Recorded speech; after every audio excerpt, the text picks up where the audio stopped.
Hello students, welcome once again to my channel Excel in English. आज हम solve करेंगे बच्चों 11th क्लास का हाफ ईयरली असेसमेंट एग्ज़ाम सितंबर 2023, subject English 11th class.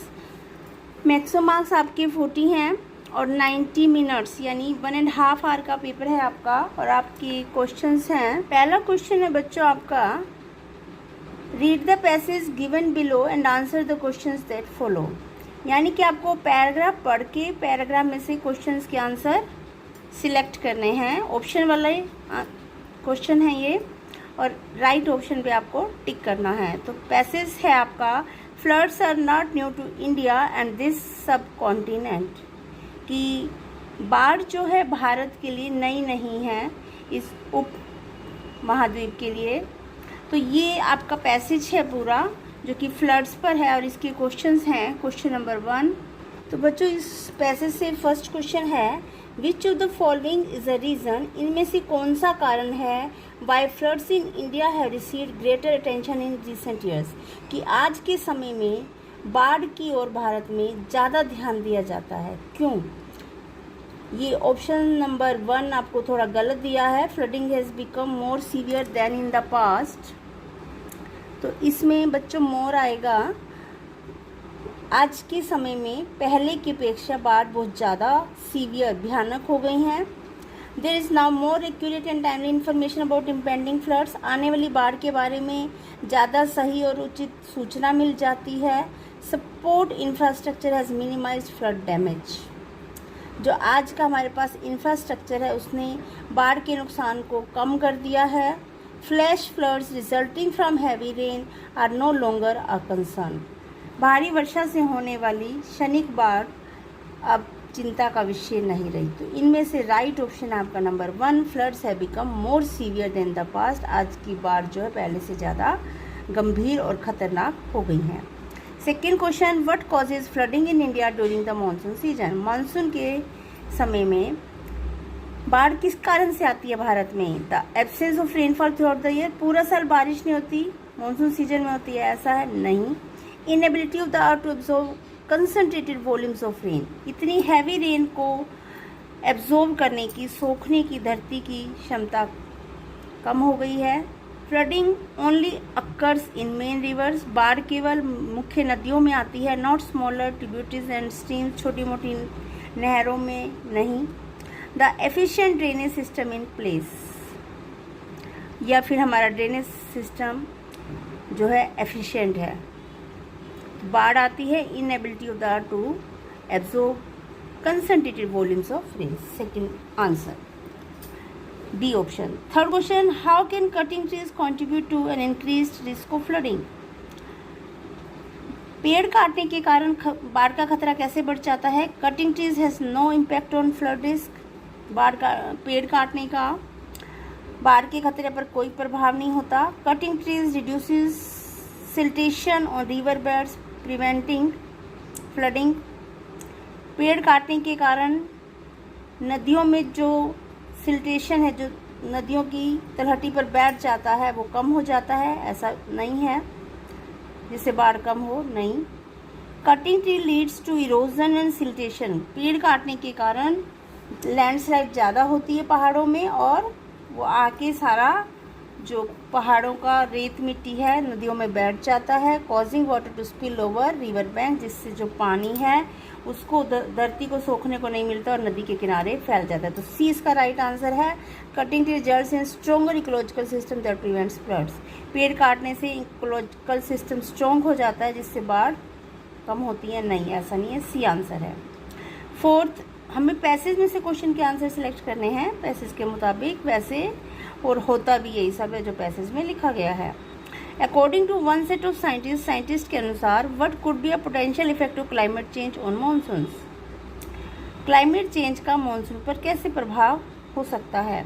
Monsoons are predicted to last longer but with less intense precipitation, monsoon ज़्यादा लंबे चलती है लेकिन उनका प्रेसिपिटेशन कम होता है। Monsoons are predicted to become less frequent and less intense, monsoons का अनुमान लगाया जाता है कि ये कम फ्रीक्वेंट और कम इंटेंस हों।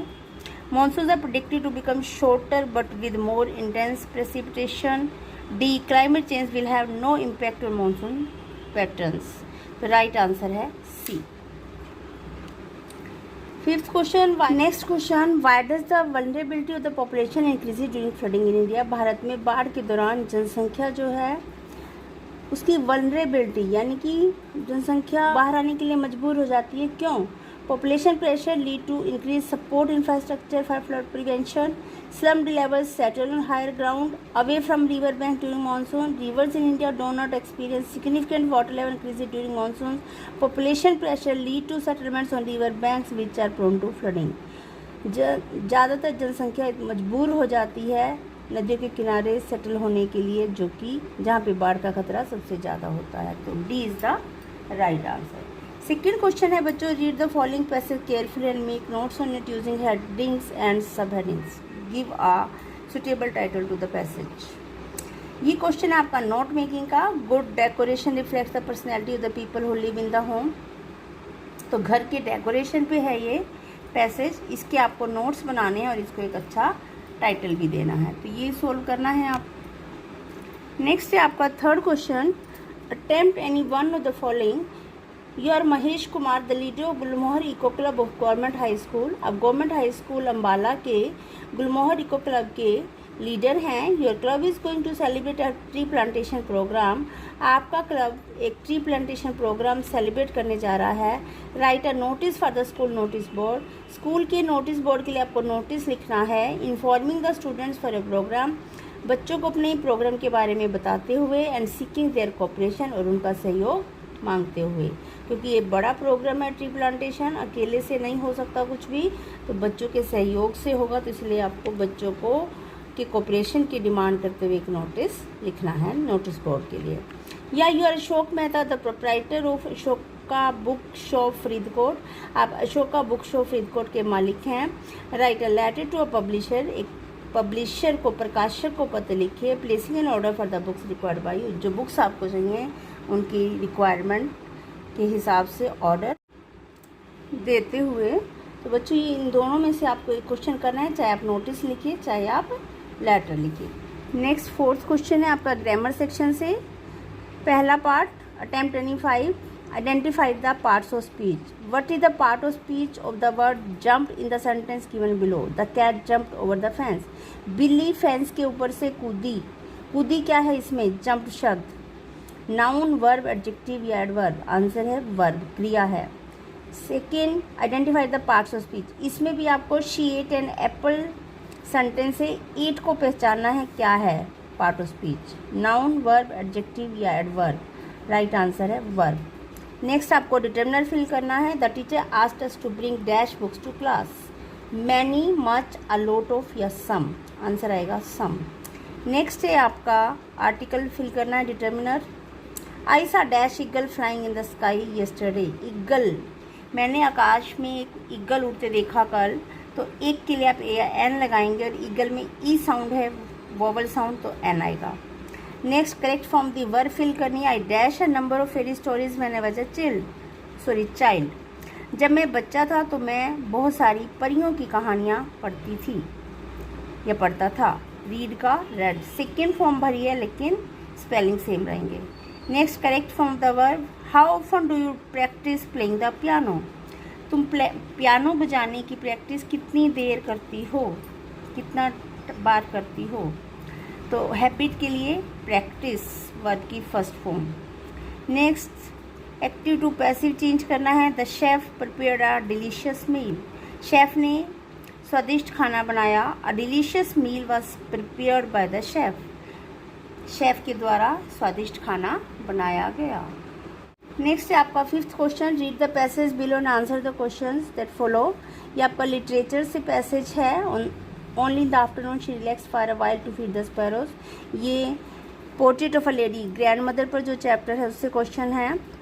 पैराग्राफ भी वहीं से है. तो इससे रिलेटेड क्वेश्चन. पहला question, when does she usually relax to feed the sparrows. चिड़ियों को दाना खिलाने के लिए वो दिन में कितना टाइम रिलैक्स करती थी. इन द मॉर्निंग सुबह में, ऑन लेट नाइट रात को, इन द इवनिंग शाम को, इन द आफ्टरनून केवल दोपहर को. राइट ऑप्शन है D. Only in the afternoon, केवल दोपहर को। Second question, how does she break the bread for the sparrows, चिड़ियों के लिए रोटी कैसे तोड़ती थी? इंटू बिग चंक्स, बड़े टुकड़ों में, इंटू लॉन्ग स्ट्राइप्स, लंबी लंबी पट्टियों के रूप में, इंटू फाइन क्रम्स, छोटे छोटे टुकड़ों के रूप में, इंटू होल पीसीज, पूरा रोटी का एक टुकड़ा बना देना। तो right answer into fine crumbs, छोटे छोटे टुकड़ों में। Third question, how do the sparrows react when she feeds them, चिड़ियों का रिएक्शन कैसा होता था जब दादी उन्हें खाना खिलाती थी? दे फ्लाई अवे इमीडिएटली, वो तुरंत उड़ जाती। दे create a loud noise of chirping, बहुत चहचहाती वो। दे रिमेन साइलेंट, खामोश रहती। दे इग्नोर हर कम्प्लीटली, दादी को पूरा इग्नोर करती थी, नज़रअंदाज। तो राइट आंसर है B, they create a loud noise of chirping, खूब चहचहाती थी वो, शोर करती थी। Where do the sparrows perch when she feeds them, जब दादी उन्हें खाना खिलाती तो कहाँ आकर बैठ जाती थी? ऑन द ग्राउंड, ज़मीन पर। On her legs, shoulders and even her head, उसके कंधों पर, सिर पर, टांगों पर। ऑन द फर्नीचर, फर्नीचर पर। ऑन द वरांडा रेलिंग, बरामदे की रेलिंग पर। राइट आंसर है C, on her legs, shoulders and even her head. Fifth question, how does she react to the sparrow's presence, चिड़ियों के प्रति दादी का रिएक्शन कैसा रहता? शी शूज देम अवे, वो उन्हें धमका के भगा देती। She smiles and allows them to stay, वो मुस्कुराती उनको बैठने देती। शी बिकम्स इरिटेटेड, वो चिढ़ जाती। She moves to a different spot, वो दूसरी जगह चली जाती। राइट आंसर है C, she smiles and allows them to stay, वो मुस्कुराती और उनको बैठने देती थी।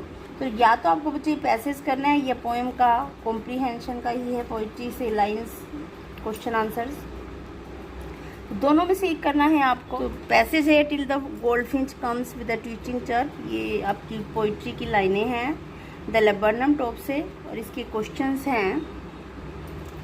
First question, what is the initial reaction of the goldfinch upon its arrival, पहुंचने पर गोल्डफिंच चिड़िया का पहला रिएक्शन कैसा होता है?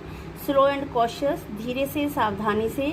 लाउड एंड बॉइस्टरस, शोर वाला।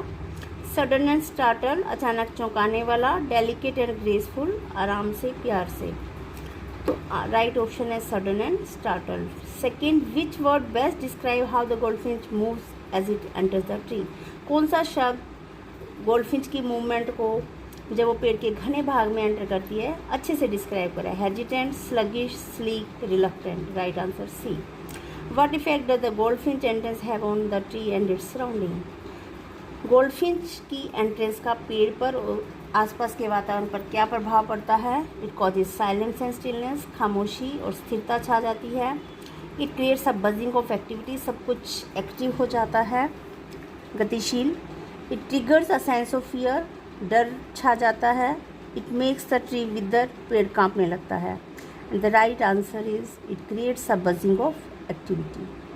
नेक्स्ट क्वेश्चन है फोर्थ आपका, how is the goldfinch presence described in relation to the family, goldfinch की उपस्थिति को उसके परिवार के संदर्भ में किस तरह से दिखाया गया है?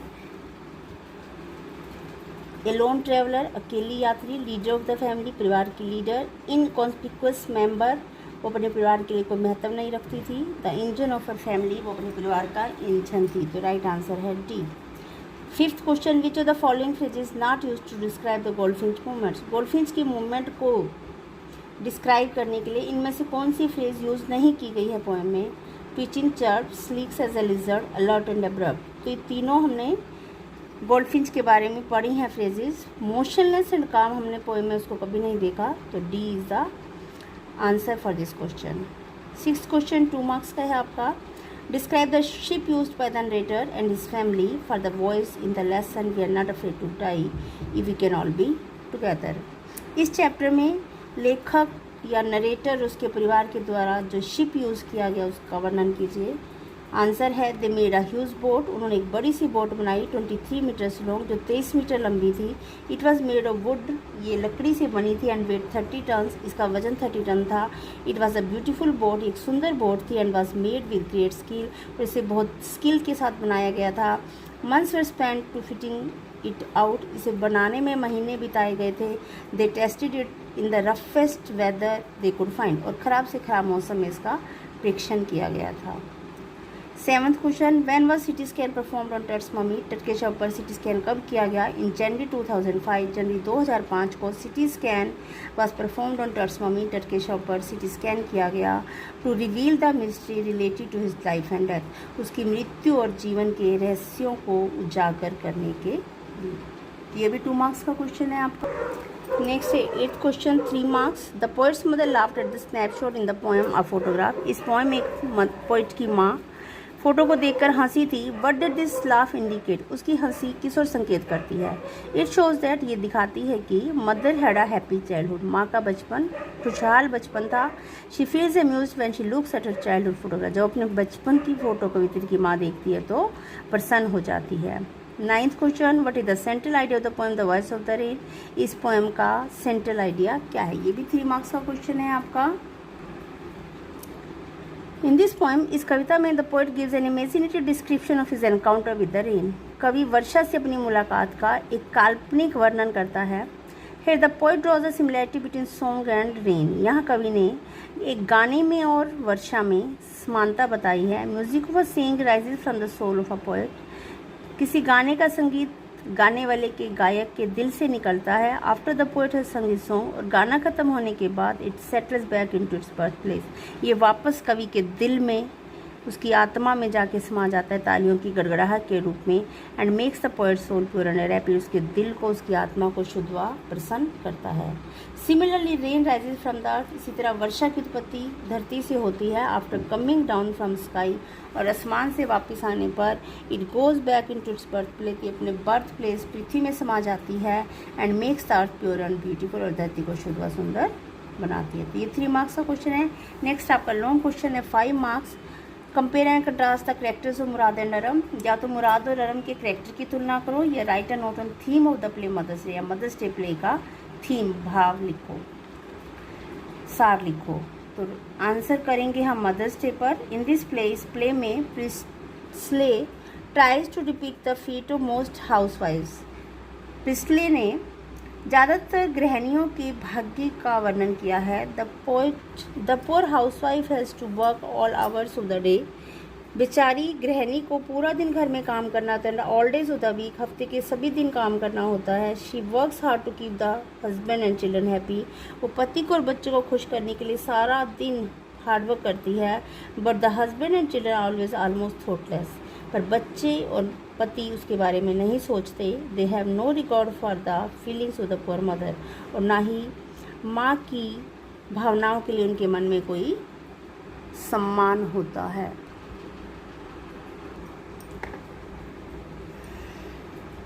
They treat her as a servant, वो उसको नौकर की तरह व्यवहार करते हैं। आफ्टर देयर वर्क, काम के बाद, they go to spend their evening with friends, वो अपनी शाम दोस्तों के साथ बिताने के लिए निकल जाते हैं।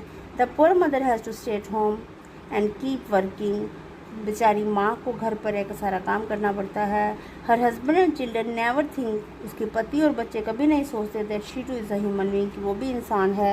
And needs some rest and entertainment, उसको भी आराम की ज़रूरत है या मनोरंजन की ज़रूरत है।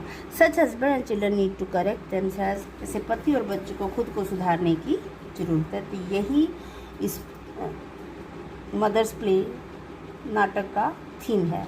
तो बच्चों, ये सब क्वेश्चंस हैं आपके इस एग्ज़ाम के। 40 मार्क्स का है कंप्लीट। उम्मीद करती हूँ आपके अच्छे नंबर आए होंगे। तो वीडियो आपको अच्छी लगी है तो इसको लाइक व सब्सक्राइब कीजिए, शेयर कीजिए, कमेंट कीजिए, और मुझे बताइए आपने कितना स्कोर किए हैं। थैंक यू बच्चों, गॉड ब्लेस यू ऑल।